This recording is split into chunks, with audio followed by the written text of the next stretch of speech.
Okay, good morning everyone, and apologies for this slight delay in the start of this thing. I was trying to figure out how this YouTube streaming works.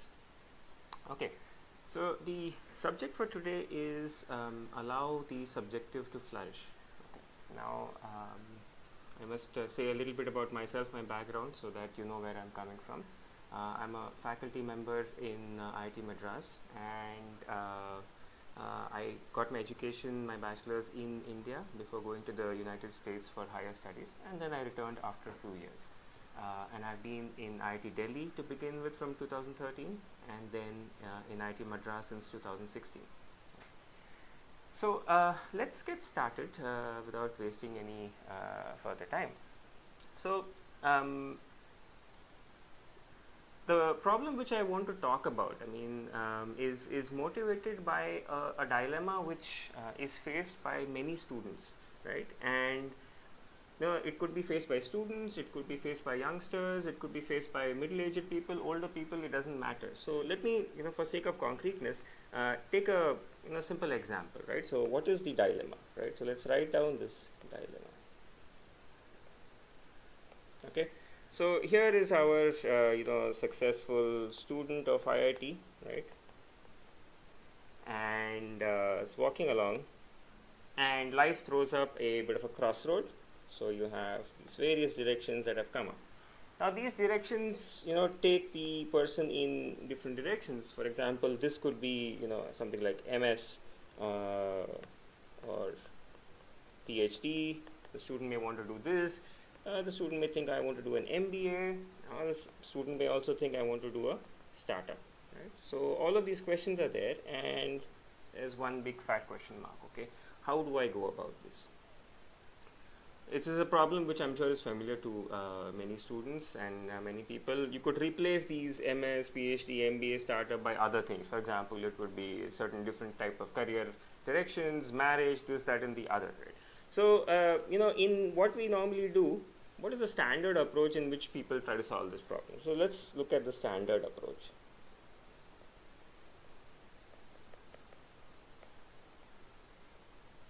So, what you would do, you would maybe note down the different choices. So, let's say MS, I have PhD, I have MBA, I have startup, okay.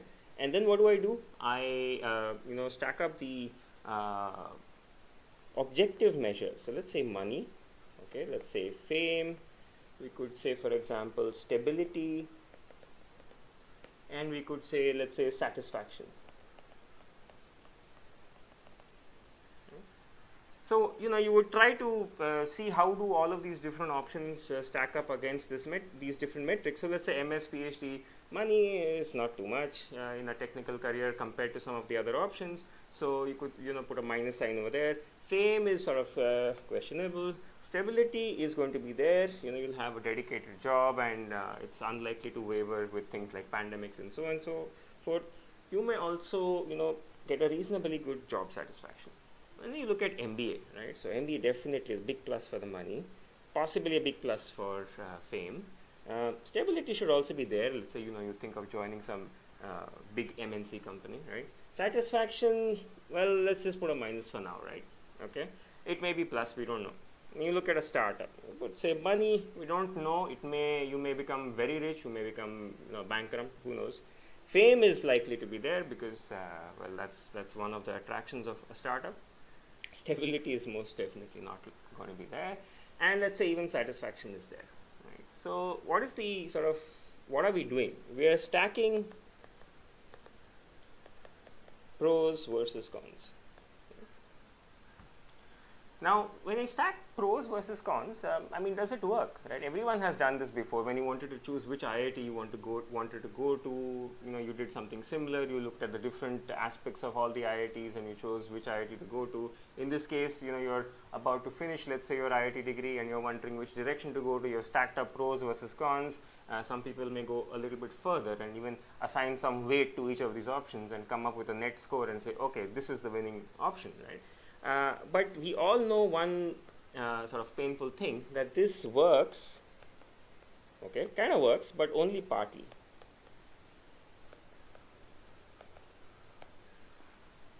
So keep wondering,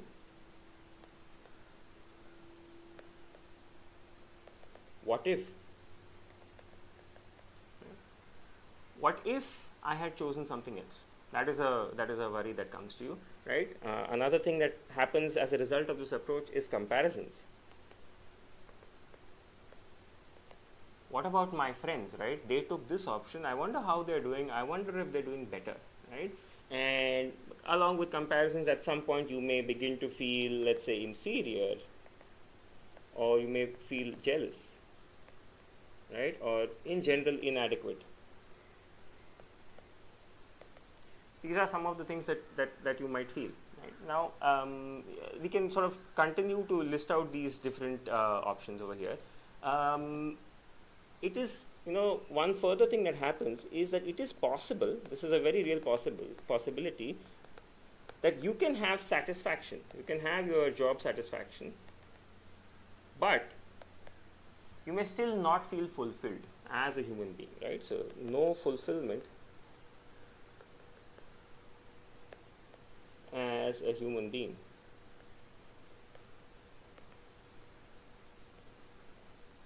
And this is actually this is the point which makes all the difference. You could have everything that you thought you wanted in the world, the most successful job, the nicest of friends, family, relatives, work environment, living environment, and still not feel fulfilled as a human being, right? So let's try to ask, why did this happen?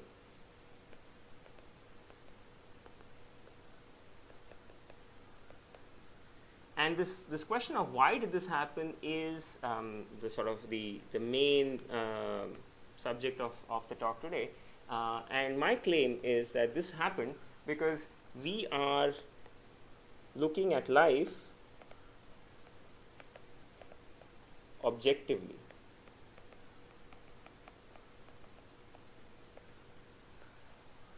Okay?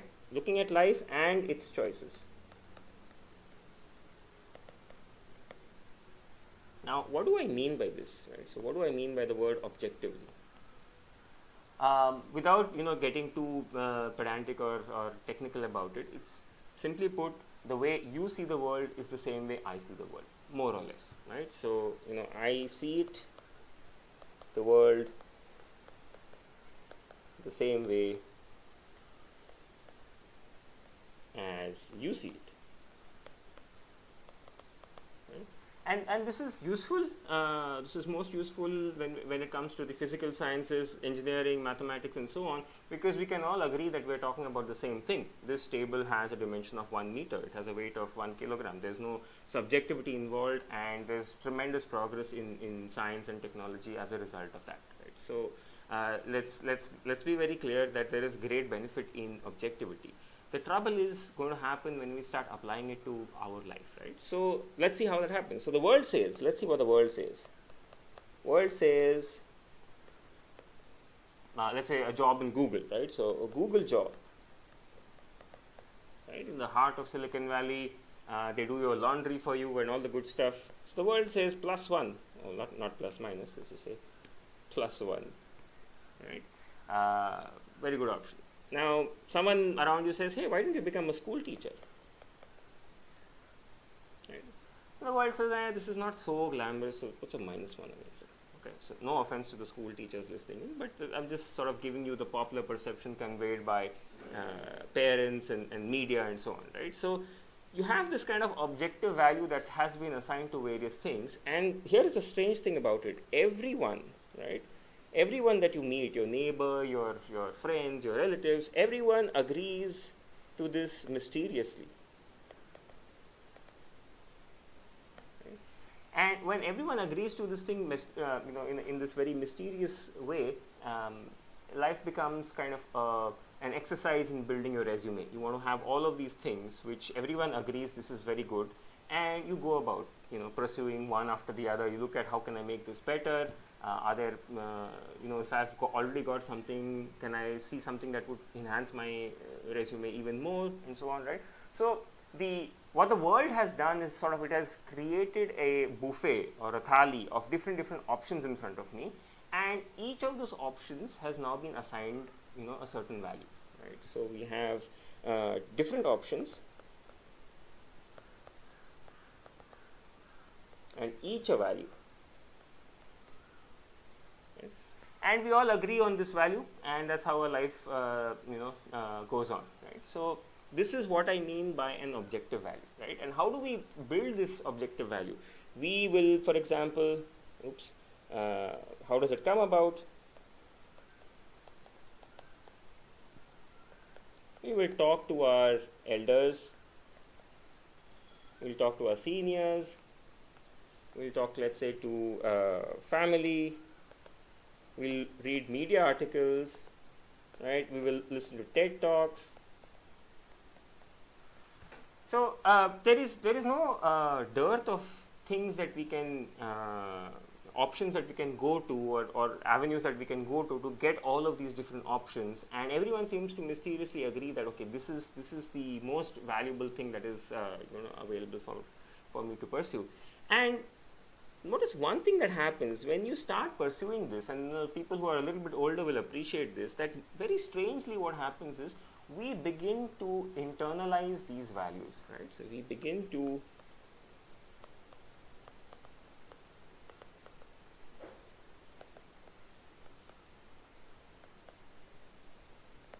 when we begin to internalize these values, we then end up becoming agents which further send this viewpoint forward. I mean, students who are in even, let's say, the third year can appreciate this very well. That in your first year, the whole IIT experience seemed like such a full of possibilities, and anything could happen. By the time you come to your third and fourth year, you're advising your juniors, don't go here, do this, do that, in almost a way that suggests that there is some sort of a objective value about it. And this goes on through life. The more experiences you gather, your desire is very genuine. You want to guide someone who is a little further behind you. But what you're also doing is that you're communicating your value of it. And we, on the other hand, when we begin to hear all of these different values that have been assigned to things, we begin to think that things are this way only. Okay, so the mistake that I want to highlight once again over here, what is the big mistake that we are doing, right? Mistake that is happening is that we are applying the objective criteria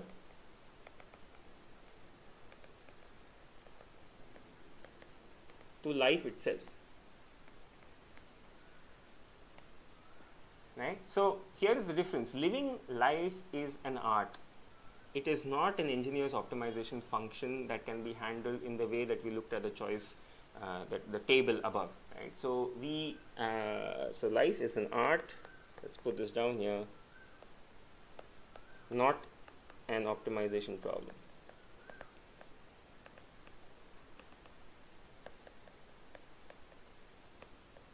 And if you treat life like an optimization problem, well, there's going to be a problem. Right? So as an antidote to this, is what I am proposing in the talk today. Antidote is cultivate the subjective view.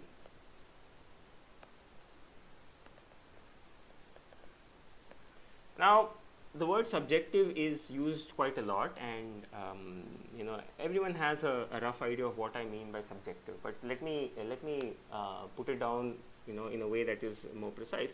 So what I mean by subjective view is it is that first person experience of life. Okay, that very first person experience of life. For example, I give you a very sweet, juicy rasgulla. And the sweetness and the texture and the taste of this rasgulla is known directly to you, right? No one needs to tell you that it is this or that. If it's bad, it's bad. If it's good, it's good. It is known directly to you, right? So let's take our sweet rasgulla. It's known to you, and it's known directly, right? There is no mediation. Now, the moment you try to convey it to someone else, what happens? You try your best, You could write a poem about it, you could draw a nice painting about it, or you could try to write, a short essay about how brilliant the rasgulla was. But to anybody else, it's second-hand information. It's not subjective, right? Everyone has their own subjective reality, which is, well, close to impossible to convey. Right? So this is something which is available to you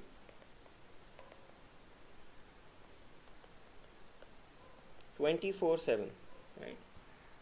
And without any training. That's the neat part about it. There's no training required for you to see the subjective view and to exist in it. You don't need to become an expert in chanting the Gita, the Bible, or an expert in the relativity physics or whatever. It's always available. The trouble is that we have been trained and conditioned to ignore it, right? So we are ignoring it.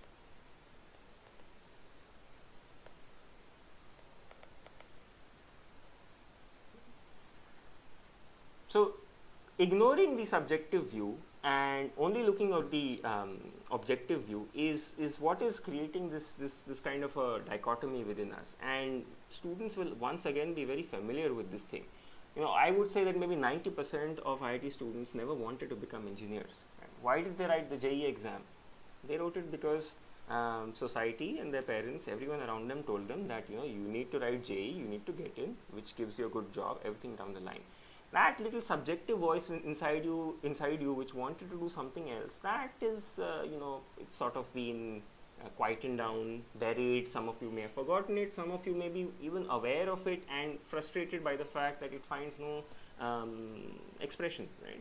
And in today's day, you will find even, parents have already decided to enroll their children into JEE coaching from their first birthday onwards, right? I'm joking, but you know how crazy the thing has become. That's an extreme viewpoint of the objective view, right? So this sort of brings me to the heart of the talk. Okay. So what is it that we can do, given that we are in our current situation? What is it that we can do so that we can break out of this? Right? So what is the solution? So the solution is something which it sounds easy to do, but may not be so easy to practice or implement. So let's take it step by step. And so the solution is to disconnect periodically.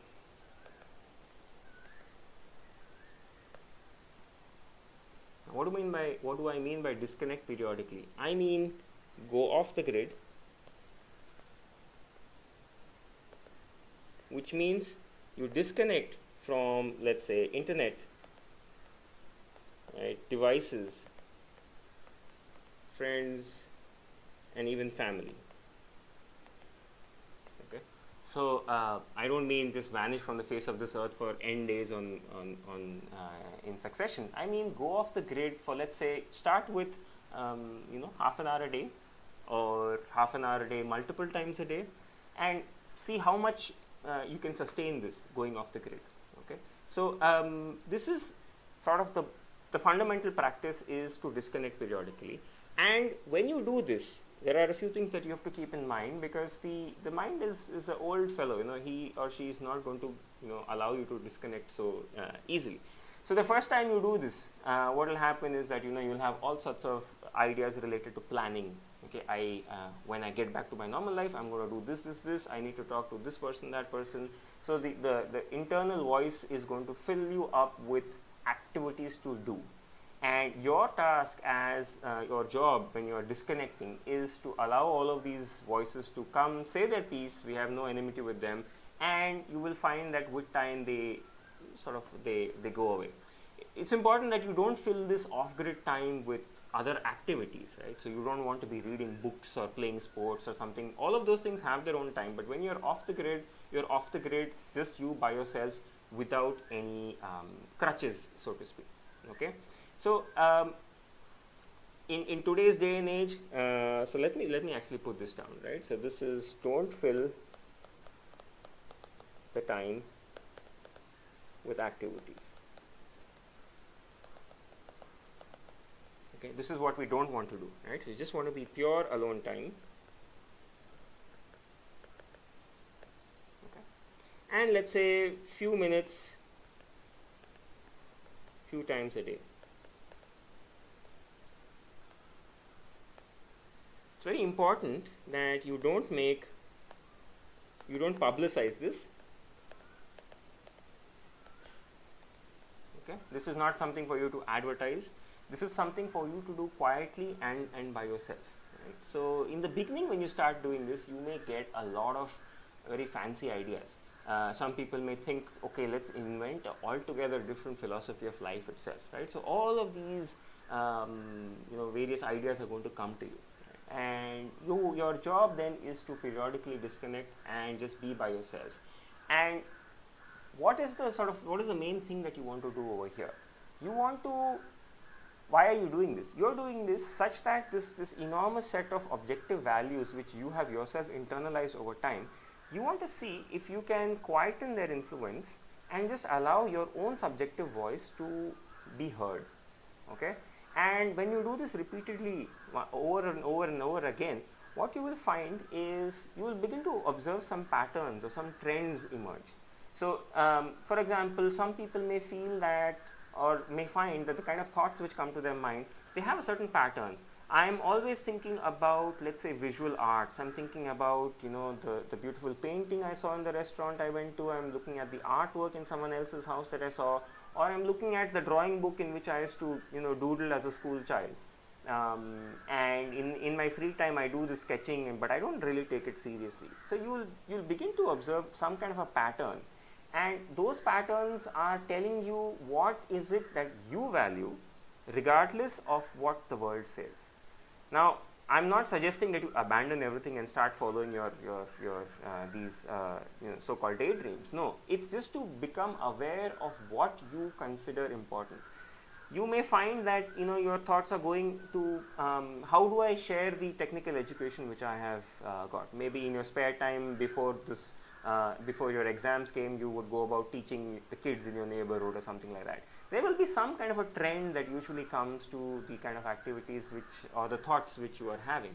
And your job during this disconnection period is to methodically and in a very dispassionate way just observe them without judging and keep asking it. Right? So you have to keep asking, what is it that I value more than anything else, and whose value cannot be overridden by what the world says. Okay, so you have to keep at it and observe the trends.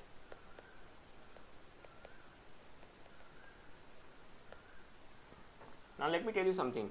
The universe is not going to come and tell you holding a neon sign saying this is it, you have found it, now you're done. No, it's going to come to you in a very gentle way, and you have to learn to trust this little voice which is telling you what is more valuable than what your Twitter feed or your Facebook stream or whatever it is that has been telling you, right? And as I've already mentioned that you have to be quite private about it. Now I'll give you a very personal and practical example of just how unstructured and how spontaneous this thing can be. So a few years ago, my wife and I, we were visiting Goa for some work, and on the last day of our visit to Goa, our flight was in the evening, about 6 or 7 in the evening, and we are all familiar that your hotel checkout time is around, let's say, 10 in the morning. So we have this time from 10 a.m. to 7 p.m. and what do you do? So we had our lunch and all, and then the usual thoughts come to your mind that okay, maybe we can go to watch a movie, go to a mall or something like that. But because it was Goa and it's a place which I'm very familiar with, I grew up there. I suggested that we go to this small beach on which I've spent a large part of my childhood. Let's just go sit there and see what it's like. So we went there, we found a little shack and bought a cold drink so that we could justify sitting there. And for the next 3 hours, just full 3 hours, we just sat there, looked at the ocean, no conversation, no plans, no phone, no nothing. We just sat there for 3 hours, and there's something very magical that happens when you are in the presence of nature. So going into contact with nature is one way by which you can allow this subjective voice to be heard. If you're on the other hand, if you're in a room where the TV is constantly telling you the news or the stock values and things like that, There's too much noise for that little voice of yours to come out. So we sat there watching this beautiful ocean, and the end of it, we really felt as though the ocean had just washed over our hearts and minds and just nourished it and made us feel very fresh. Now, it is not like some very ecstatic thing that you start jumping with joy and saying, I found it. You just feel peaceful and at ease. So this is sort of the way in which you can start making these attempts out of your objective worldview and towards something which is much more subjective, which is something which is your property, but because over time you have allowed the world to tell you what you should do and what is important, you have lost sight of that. Okay, so to give you an example of what I mean by a subjective, another example of what I mean by the subjective viewpoint.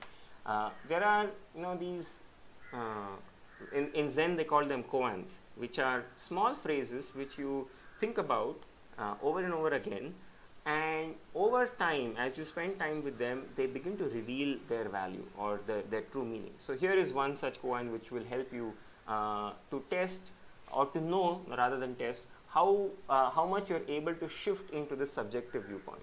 So here is the koan that are you in Chennai or is Chennai in you? So this is something whose, if you don't think much about it, the answer is obvious, and it's the objective value. I can see this person is very clearly in Chennai. And the idea that Chennai is in me is something which sounds very strange. How is that even possible?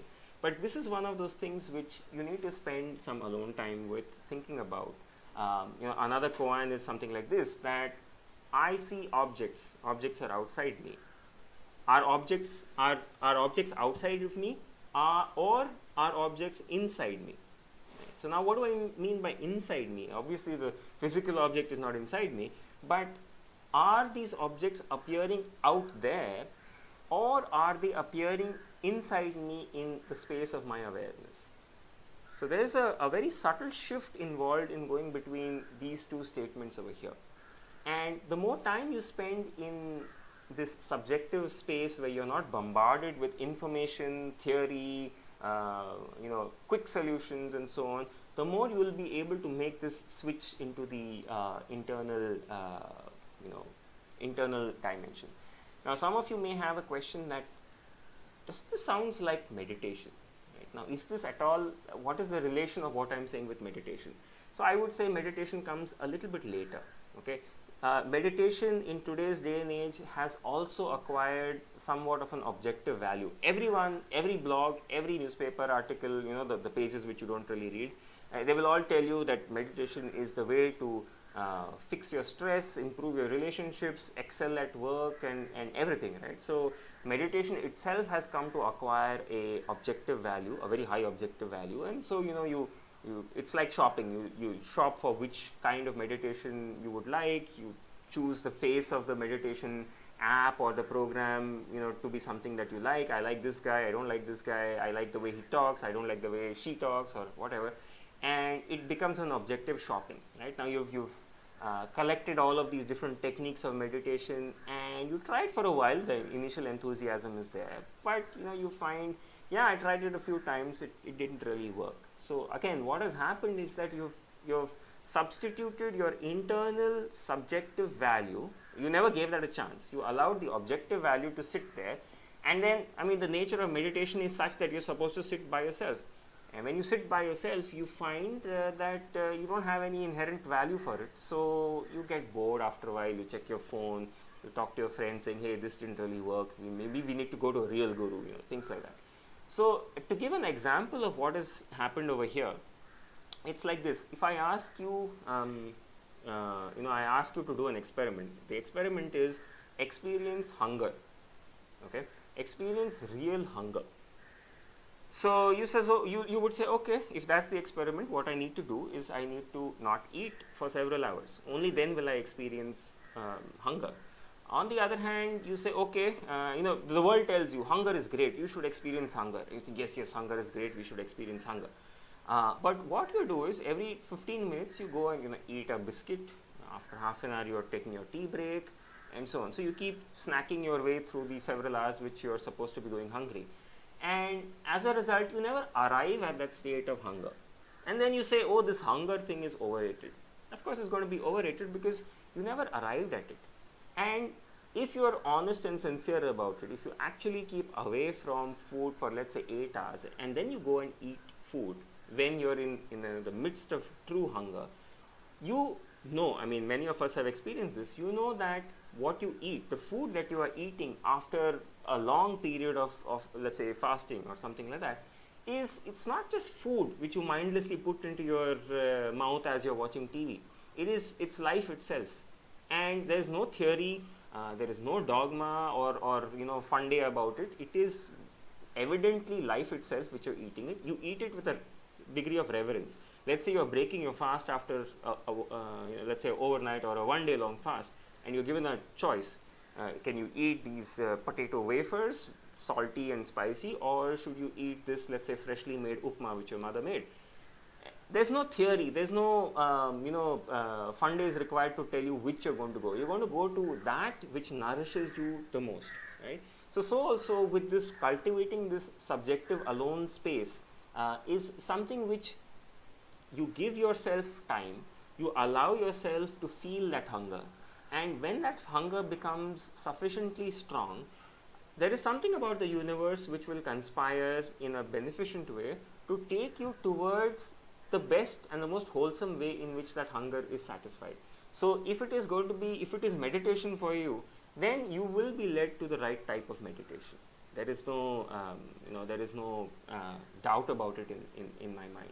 So I would say that you don't jump into finding some new technique of meditation or whatever. There are plenty of resources available on YouTube and offline when you're ready for it.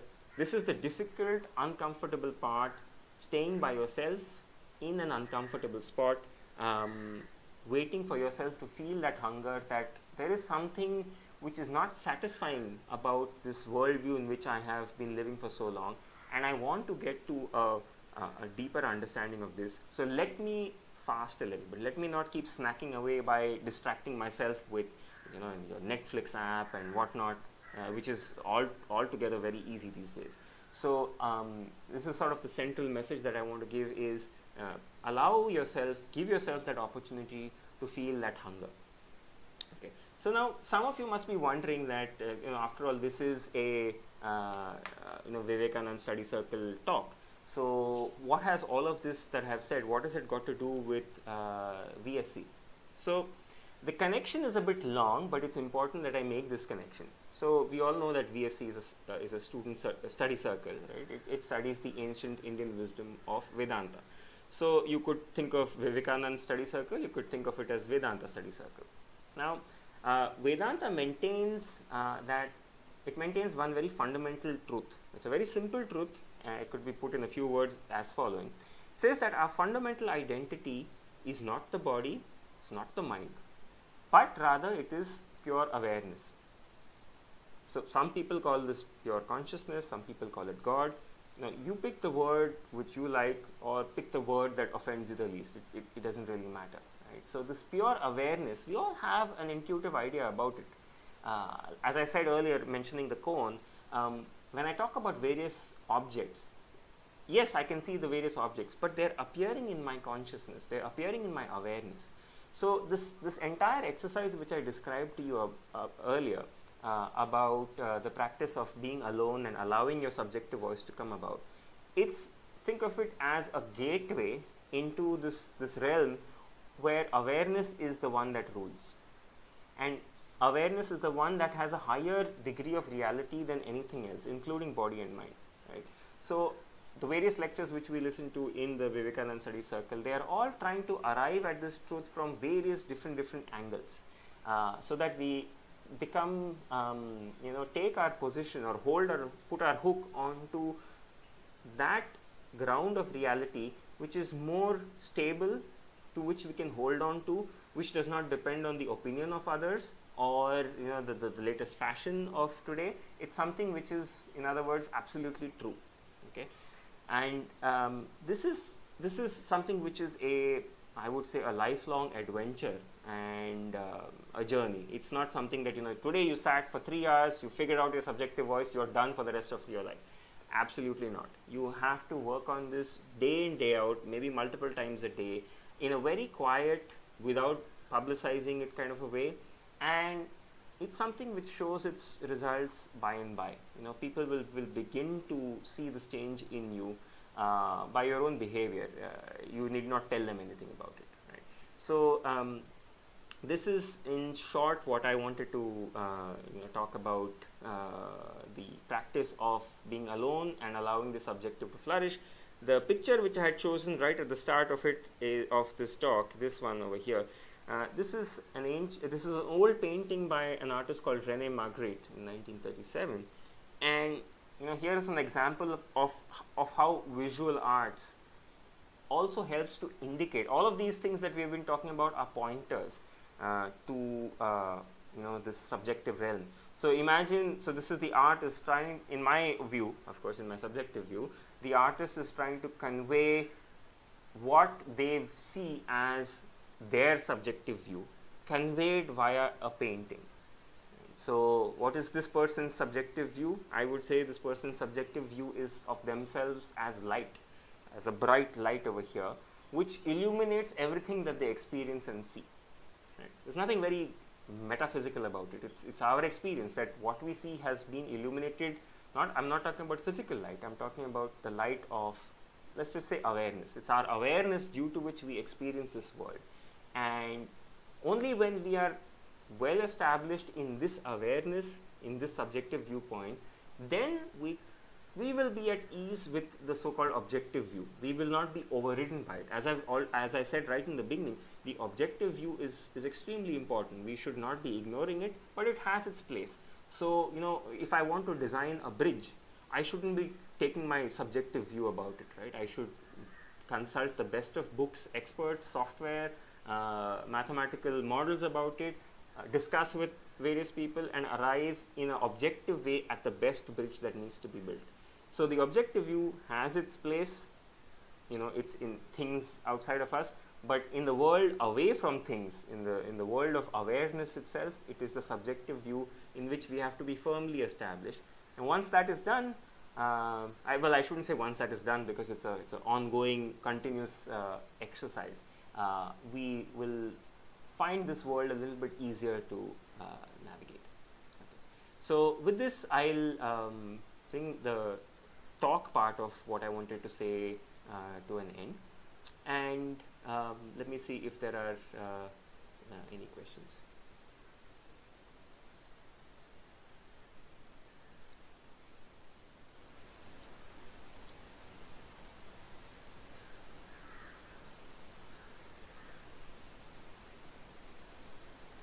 Well, I see some technical difficulties which some students had, that the video is being still, please solve it. Yeah, this is unfortunately the IIT network has been having difficulties with the internet bandwidth, so there are some difficulties over there. So this is not much we can do about it.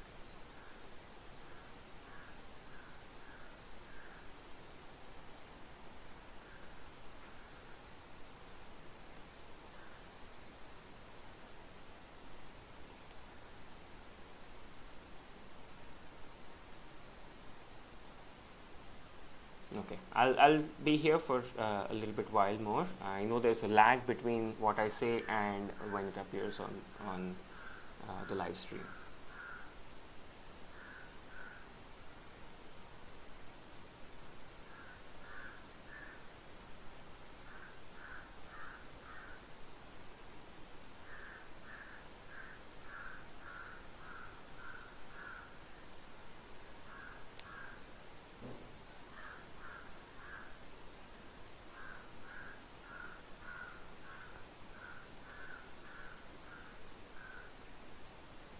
Okay, so Ankit has a question that making identity is also a function of brain. Then how can we know the authenticity of inner voice? So let's not get into where is it, is, which part of the brain and all it is. It is true that there is a sense of identity which we create, and we can very easily fool ourselves, right? So that's why I said that when you do this practice of going into your subjective voice, don't listen to the first thing that comes to your mind. You need to, that's why I said, do this over and over and over again. When you do this, you will find, one day you have this great thought. The next day, that great thought, you've almost forgotten about it, which means that there is not much value to it. You will find that the authentic inner voice is something that will sustain itself, through various sittings. It's going to be something which is going to be crying out for your attention, and it will show itself repeatedly. That's when you can begin to think that, okay, maybe this is the authentic inner voice. Otherwise, flights of fancy, you will have so many that, okay, today I think I have solved the problem of world peace and this is how we're going to do it, right? Just let these ideas go. Let them come, let them go. There's no need to do anything about them. That's why this kind of a practice needs time. You need to wait for the trends to emerge for you to begin to trust it. And then you make some small steps, right? You trust your intuition about this subjective voice, and you persist with it. On working with that as a hypothesis, you operate in the world. See if that works for you. Like I said, this is such a subjective realm that it takes time and a lot of trust and faith in yourself. But at the end of this exercise, the trust and faith which you are able to generate in yourself is something which no one will be able to shake. It's going to be something totally yours. Okay, there's another question here. Since we experience everything in us, why do we feel that objective need which is also in me at the first place, right? Well, this is, like I said, the mind is an old object. If you have a habit, right? So let's say that I have a habit of drinking tea first thing in the morning, and one fine day you ask yourself, where is this coming from? Why do I want to have this tea every day in the morning? There's no answer that you're going to find. It's just the nature of habit, right? So also for our conditioned worldview, it's become a habit, such a deeply ingrained habit, that I don't see it as something outside of me. That's what I mean when I say it has been internalized. So it's only when you give yourself enough space away from all of these influences that there is going to be some kind of a looking back at these habits, and then you may be able to see this difference between, what you're asking, why do we feel this objective need, right? I'm not talking about at the basic functional level. At the functional level, I need an objective reality so that I can escape the predator that's trying to kill me or jump away from the bus that might run me over, right? We're talking about the subjective need. Okay.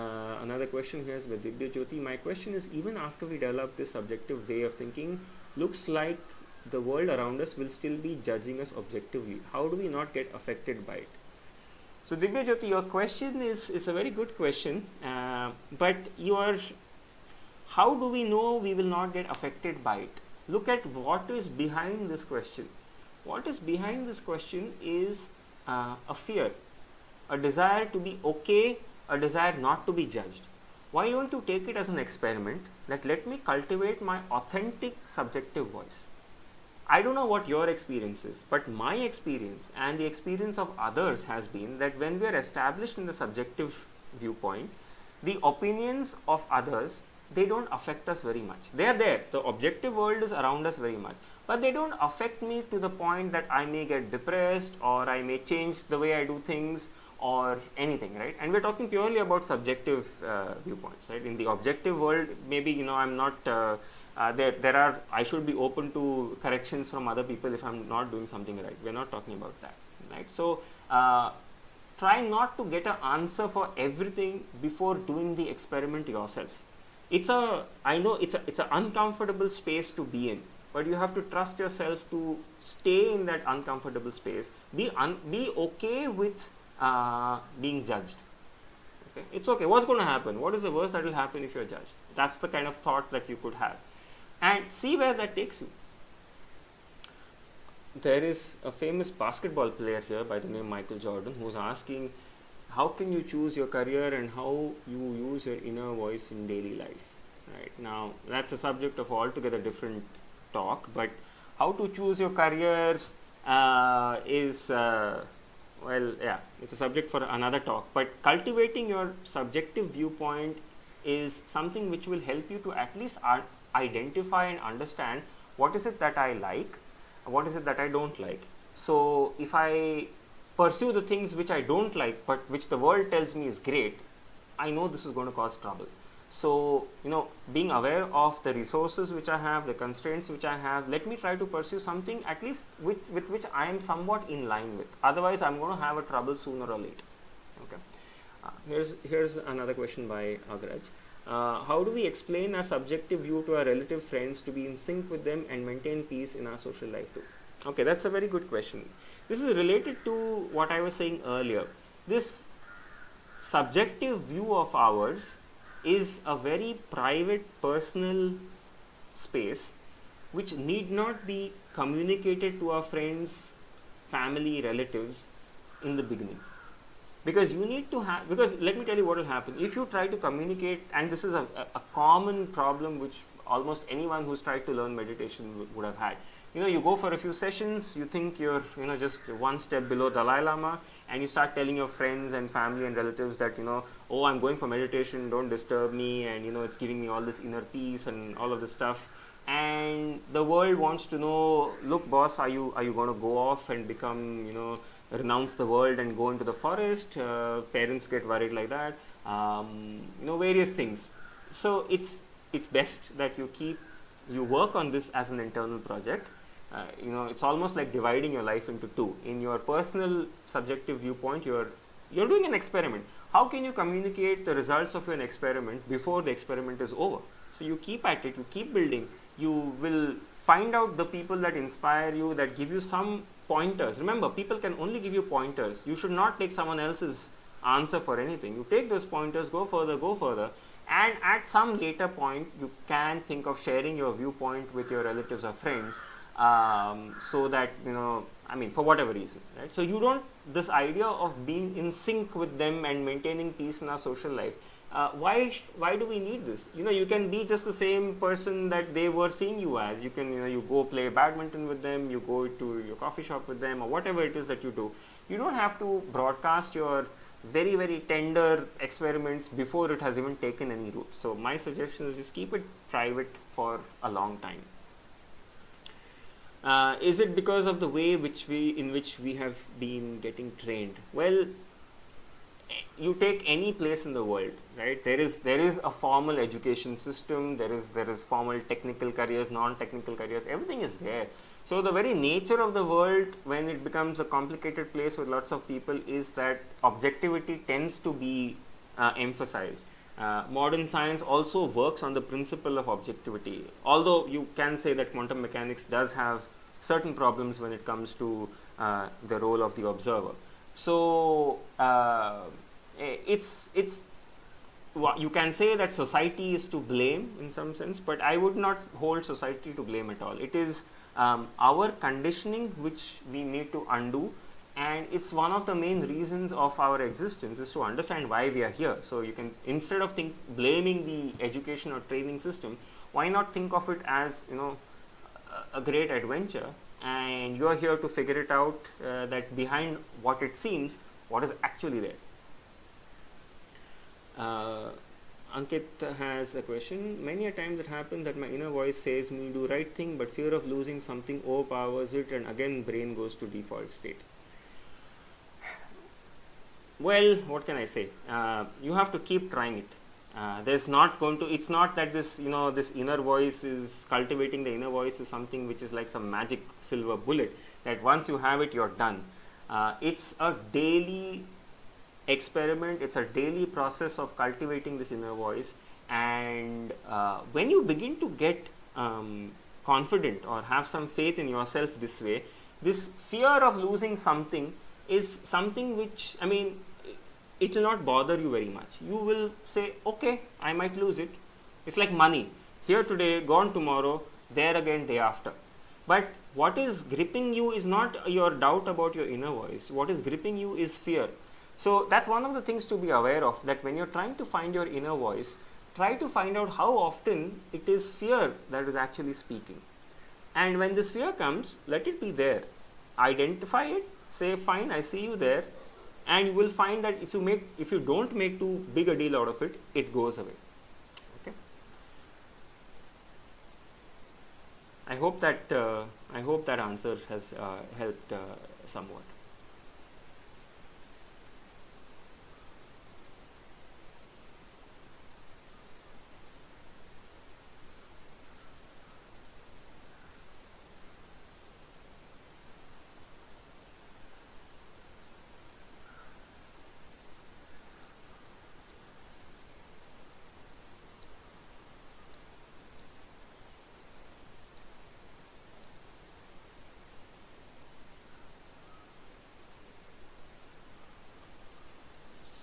Okay, I think we are now coming towards the end of the hour over here. So I'd like to bring this to an end. I encourage all of you, particularly young students, to spend time by yourself on a daily basis, trying to cultivate and find this inner voice, this subjective voice.